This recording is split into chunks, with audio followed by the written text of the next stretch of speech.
first question I'd like to ask is Bernard. I'm quoting Bernard actually, so he's probably not perfectly great. So probably not wise to quiz you on it, but he once wrote that everything most people write about New Order is usually 5 miles wrong. Why do you think that happens, and why is that? You can you imagine what they write about most people? Do you find I don't think it's particularly us. Do you think so? No, but I mean, do you think that it happens with you more?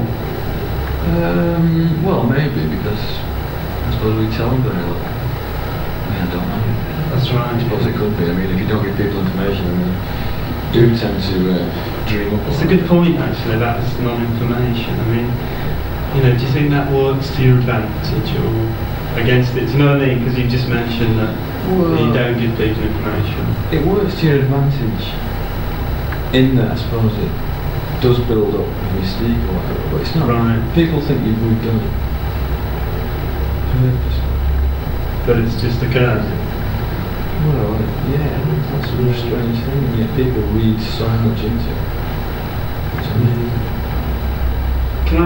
It's really difficult to dig into the value of the New Order because of what everybody else has said about them. If you don't know the band, what can you go on but the records you get and what you read about the band? The same with any band. Yeah. So, I'd just like briefly to talk a little bit about the beginnings of New Order. I don't really want to talk about New Order at all. Actually, that's a good point. That's a really good point, because I was told, everybody tells me, Joy Division, They mention Ian Curtis, for instance. But that's the reason, actually. So, it's probably a great... So you talk about Joy? But no, I mean, do you know what I mean, though? Again, I mean, this is probably... People say it to me all the time. Stereotypical, It's a bit of an insult, to Joy Division. Well, to me. To you, yeah. I wouldn't think that really is a... If I didn't want to talk about something, I'd tell you. That's right, yeah. That's probably an example of how I've been influenced by. Well, everybody's influenced. Do you not find though when people talk about Joy Division, all they talk about is well, I mean, first of all they're going to ask you questions about gloomy. Do you know what I mean? The stereotypical questions about Joy Division. If I was asking questions about Joy Division, the sort of things I'd be interested in was knowing, what it was actually like, sort of at the time, because I mean, a lot of the Joy Division thing, I think, happened after like Ian's death, if you know what I mean. There's such a sense. That's right. But what I mean is the artificial stuff, all the press coverage, and a tremendous big thing occurred, which is typical, occurred after his death, and that's what everyone goes on about. Whereas I wonder what it was like prior to it. Sorry? It's very good. Yeah, that's what I mean. I mean, I'm sure it was completely different, I mean, all we did was just a band. We wrote a song. Right, exactly. That's I mean, that's a great point, but it's just like I say, it's sort of nobody seems scared to touch.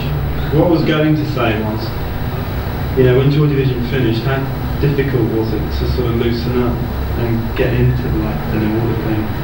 Because you must have consciously wanted to sort of change. No, there wasn't a conscious. I mean, obviously, there was a need to change. The vocalist was dead. But I mean, it wasn't. I mean, we didn't sit there and think, right, well, we're going to call. We didn't have the name for a long time. So we just started writing. Just carried on writing. Yeah.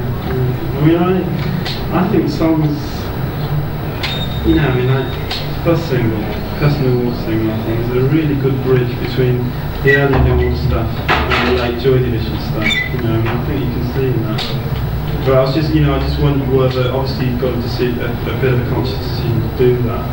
But it wasn't a conscious decision. No, I'm sure it's... I mean, that's like saying comparing the very first Joy Division stuff.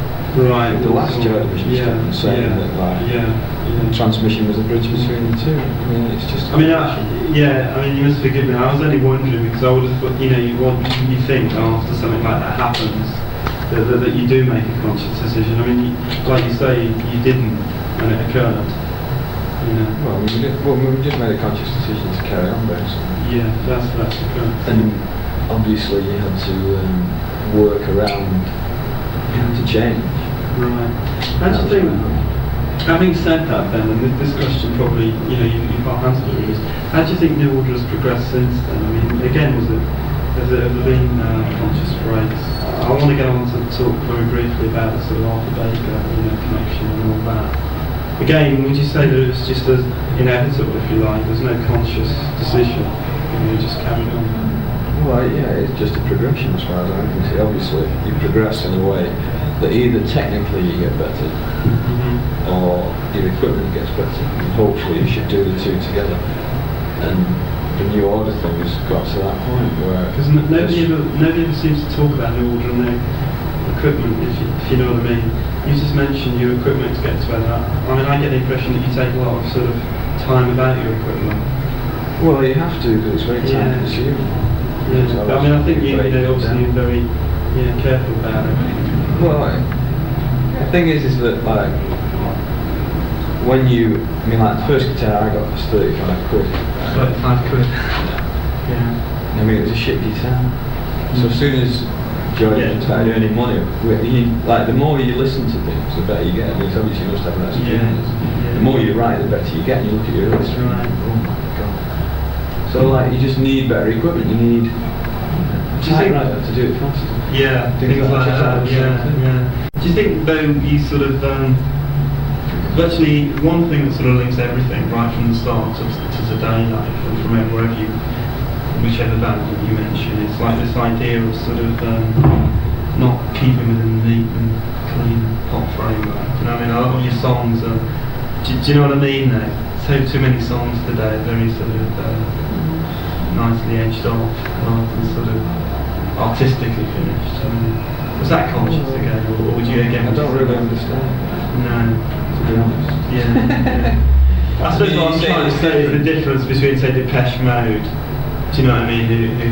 Who virtually work out their thing to complete the last bar finishing in time and sort of. Well, we do that, but maybe we're not as good at playing it as they. Yeah. Do you think that? Do you think that might be an actual contributing thing? Yeah. I mean, I don't. Well, I never compare myself. No. I mean, it's a really bad thing to do, I think. But what about the sort of Arthur Baker thing? How did that come about? You see, one of the things that I think is everybody looks back and says inevitable. There's been things like Temptation and all this. It was really inevitable. They move on to that. But at the time, I'm sure everybody said, "Oh, it's fatal. What are we going over there for? We need to do all this sort of stuff." Well, it just came about through the guy who runs Faction UK. He knows our thing, and he knows us. Yeah. And Rob wanted to put a record out on his label because he's independent. That was the idea. He was hoping to persuade him to put a record out. The record he wanted him to put out was 586, I think. 586. Yeah, I think so. He wanted him to remix it. Yeah. And he just said, "Oh, you know what?" Then we asked him to do Blue Monday, remix Blue Monday. He liked it, but he said, "I'd rather do 586." So I said, "Well, why don't we record it?" Because he was supposed to come to Britain, but he never came to Britain. So in the end, and now he had to go out my hand. Do you think working with someone like Arthur Baker has got a bit of a reputation for working really fast, hasn't it? Well, I think the whole American thing is pretty. Yeah, I think the whole sort of. Like in England, the whole American. Well, yeah, but I mean in England when you book a studio, right? Yeah. Say you work from 10 at night or whatever, nobody goes in during the night. In America, if you've got work from 10 while 10, there's somebody waiting to come in at 10 past. Really? And then when you get in the next day at 10 o'clock, somebody's going out. It's 24 hours all the time. Do you think, very briefly, you just praised it there, everything from the start to the Arthur Baker thing and up to now, but do you think that sort of, what I want to try and just briefly talk about is this idea of presenting quality rather than sort of novel identity, particularly in relation to the cover.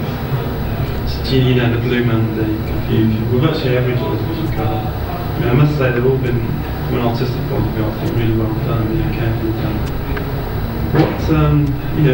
Are you really conscious about commercial packaging to the point that you say, Yeah, but a lot of it isn't commercial because it costs you so much money. Yeah. It's not commercial. What I mean is, are you conscious of the fact that if you had an album coming with enormous length of New Order, biggest hits, and all that, obviously I can appreciate the actual standard of your covers must cost a fortune, Well, I don't think that you sell many more records just by having your name across. No, I don't, but I think that's a bit of a generalisation.